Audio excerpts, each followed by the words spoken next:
deep within you, there lives a paradox. A quiet war between two opposing forces, the sincere desire to do good, to give without expectation, and the ancient wound that festers from that very goodness. You have offered your hand in aid only to feel as though your entire arm has been devoured. You have given love and in return received indifference, or worse, betrayal. Why? This is not simple misfortune. It is not a string of bad luck. It is a pattern, an unwritten law in the game of human power that you are unknowingly playing and consistently losing. This video is not here to soothe your pain. It is here to arm you. We are about to show you why your compassionate nature, in a world that plays by a different set of rules, is making you a target. Consider these scenarios. They will feel familiar. You don't say no because you despise conflict. You give too much because you seek your value in the approval of others. You are the keeper of everyone's secrets, but your own are broadcast to the world. These are not random events. They are symptoms of a strategic sickness, predictable benevolence. In the eyes of others, your boundless kindness is not seen as a virtue, but as a resource, an exploitable weakness. So, the question is not, why are people so cruel? That question keeps you in the role of the victim. The correct question, the one that leads to power, is this: what is it in human nature itself that turns kindness into an open invitation for aggression? To find the answer, we must turn to a thinker who dared to stare into the darkest corners of the human soul and write down what he saw. To find the answer, we must turn to a thinker who dared to stare into the darkest corners of the human soul and write down what he saw. 5 centuries ago, in the volatile heart of Renaissance Italy, a banished diplomat named Niccolò Machiavelli wrote a book that would shatter the world's illusions. It was called The Prince. And contrary to popular belief, it is not a work of philosophy, celebrating lofty ideals and human virtues. It is a cold, brutally practical handbook on how to acquire and, more importantly, how to keep power. Machiavelli tore away the mask of morality and showed us how the world actually works, not how we wish it would work. He taught us that men do not act as they should, they act as they are. And what are they? This is Machiavelli's first and most fundamental lesson, the key that will unlock the prison of your suffering. Of men, he wrote, it can be said in general, they are ungrateful, fickle, simulators and dissimulators, avoiders of danger and greedy for gain. This is not a statement of pessimism, it is a strategic assessment. Machiavelli insisted that a leader, and in the modern world an individual, must base their actions on this reality if they wish to survive and prosper, not on idealistic fantasies of human loyalty and gratitude. And here, in this cold light, Machiavelli strikes at the very heart of your problem. In a famous chapter, he poses the vital question, is it better for a ruler, and by extension for you, to be loved or to be feared? Our society, our upbringing, our culture has taught you that love is the ultimate prize. But with the precision of a surgeon, Machiavelli dissects this belief. His answer is shocking and for many offensive. It is much safer to be feared than to be loved. Why? His logic is as sharp and as cold as a blade. He explains, love is held by a chain of obligation, which, because men are wretched creatures, is broken at every opportunity for their own profit. But fear is held by a dread of punishment, which never fails. Now, turn back to your own life. Your unconditional kindness, your endless generosity, your tendency to forgive without consequence, all of these actions create bonds of love and obligation. You are signaling to others that your relationship is built upon their gratitude and their conscience. But in Machiavelli's world, you are building a fortress on shifting sand. You're also sending a hidden message that there is no cost for betraying you, no price for ignoring you, no consequence for exploiting you. There is no dread of punishment. By removing the element of consequence, you have made yourself the low-cost option for others to get what they want. They don't take advantage of you because they are purely evil. They do it because you have allowed them to. Because human nature, as Machiavelli understood, will always follow the path of least resistance and greatest reward. And you have become that path.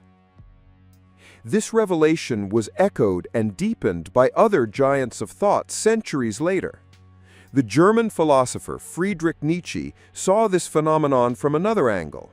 He called the kind of self-sacrificing morality you hold so dear slave morality. According to Nietzsche, this is a value system invented by the weak and the oppressed to restrain the powerful. It demonizes the virtues of the strong, pride, ambition, even ruthlessness, and glorifies the qualities of the weak, pity, humility, and kindness as good. It was a survival mechanism. But you, who may not be in a position of weakness, have unconsciously adopted this morality. You practice the virtues of a slave and then wonder why the masters of the modern world, the ambitious, the assertive, the opportunistic, treat you like one. And if we go deeper still, we enter the realm of psychology and the work of Carl Jung. Jung introduced us to the concept of the shadow, the dark, repressed, and unacknowledged part of our own psyche. The shadow is the container for all the traits we find unacceptable in ourselves: our anger, our aggression, our healthy selfishness, our capacity to defend ourselves at all costs. The excessively kind person is in reality a fugitive. They are running from their own shadow. They are so terrified of confronting their own capacity for darkness that they deny it entirely. But this denial comes at a terrible price. By disowning your own shadow, you lose the ability to recognize the shadow in others. You become blind and defenseless. You cannot read the true intentions of a predator because you have forbidden yourself from ever having predatory thoughts. You are walking through a world of wolves, having convinced yourself that everyone is a sheep, just like you. So, here is the key: a powerful synthesis of three revelations: Machiavelli's ruthless realism about human nature, Nietzsche's analysis of the morality of weakness, and Jung's understanding of the disowned shadow. You are a target not because you are kind, but because your kindness is unarmed. It is a kindness that is naive, predictable, and utterly lacking in any deterrent. This knowledge is dark, perhaps disturbing, but it is only from this darkness that we can build a practical path forward into the light. The goal is not to become cynical or cruel. That is a shallow and mistaken interpretation. The goal is to become a strategist in human affairs, a person who understands power, wields it, and most importantly, does not allow it to be used against them. This is the journey from the kind victim to the wise warrior. And for this journey, you need a new map, a new set of rules. We have forged these rules from the heart of that same dark philosophy to be your guide. Here, then, are the 4 Machiavellian laws for the kind person's survival in the modern world. Law 1. Learn the economy of goodwill. Imagine your kindness, your time, and your energy are a currency, a finite capital. Every day, you wake with a certain amount of this currency to spend. Now, what happens if you spend it indiscriminately, on anyone and anything without strategy? Its value plummets to 0. Others no longer see it as a precious gift, but as a public utility, a free resource to be drawn upon at their convenience. This is a fundamental principle of economics. Scarcity creates value. Your unlimited generosity has made your most precious assets worthless. Machiavelli advised his prince that it is better to be known as miserly than generous. Why? Because reckless generosity forces the prince to eventually burden his people with heavy taxes to fund his spending, which leads to hatred.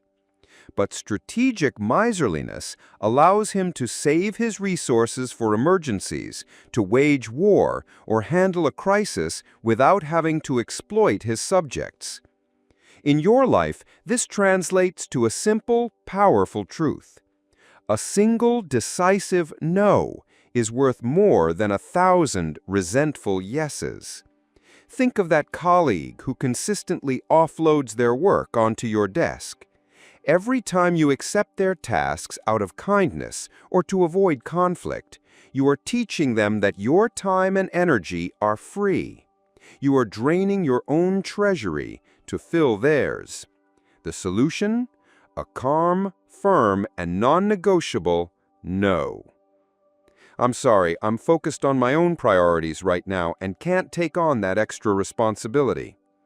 No further explanation, no apology, no justification is needed. The silence that follows that statement is more powerful than any argument. At first, you may be met with resistance, surprise, or even anger. This is normal. It is the reaction of someone whose free resource has just been cut off. But over time, these strategic no's will define a new value for you. Others will learn that your time and help must be earned, not simply demanded. You will transform from a public utility into a private, valuable asset. Law 2. Unite with your shadow. In the soul of every too-kind person, there lives a vast and hungry shadow. This shadow, as Jung described it, is the repository of all the instincts and traits you have deemed bad or unacceptable, and have therefore repressed. Your anger, your aggression, your capacity for healthy selfishness, your will to power. You have tried so hard to be a creature of pure light that you have forgotten you are half darkness, and this denial has crippled you. Because until you confront the capacity for darkness within yourself, you will never be able to recognize and counter it in others.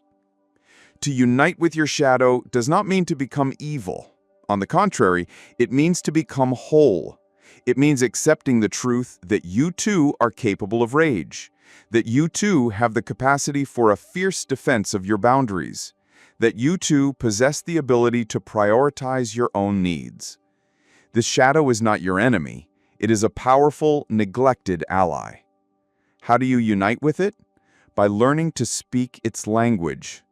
And the primary language of the shadow is negative, uncomfortable emotion, specifically resentment. Resentment is your internal compass. Whenever you feel that bitter, burning sense of resentment, it is a signal from your shadow that says a boundary has been violated, a value has been trampled. You have been disrespected. The typical kind person suppresses this feeling, telling themselves, I shouldn't feel this way, I should be more forgiving. But the wise warrior sees this feeling for what it is, a critical piece of data. Think of that friend who is always late, or who cancels plans at the last minute. Every time you smile and say, it's okay, while internally you are seething with frustration and disrespect, you are betraying your shadow, and therefore yourself. Uniting with the shadow means in that moment, instead of suppression, you use the energy of that anger to establish a healthy boundary. I value my time. When you repeatedly do this, it makes me feel that my time and I are not being respected. If this pattern continues, I won't be able to make plans with you anymore. This is not blind aggression. This is the harnessed power of the shadow used to protect the integrity of your psyche. By doing this, you are declaring not only to others, but more importantly to yourself, that you are whole, you are both light and dark, and you are afraid of neither. Law 3. Practice the art of strategic unpredictability. Machines are predictable. Powerful human beings are not. Machiavelli understood that if your moves, your reactions, and your decisions are always predictable, you become an easy target for manipulation. Others can easily devise an algorithm to control you. If I do X, they will always do Y. Your relentless kindness has made you the most predictable person in any room. Everyone knows you will eventually give in. Everyone knows you will purchase peace at the price of your own rights. Everyone knows you will carry the burden. This predictability has annihilated your power. To reclaim that power, you must become strategically unpredictable. This does not mean being erratic or irrational. It means consciously breaking the patterns that others have come to expect from you. This keeps them in a healthy state of uncertainty, forcing them to think twice before acting against you. They can no longer take you for granted. Consider the family gathering where you are always the designated peacekeeper. Whenever an argument breaks out, all eyes turn to you to smooth things over, even if it means silencing your own feelings or opinions.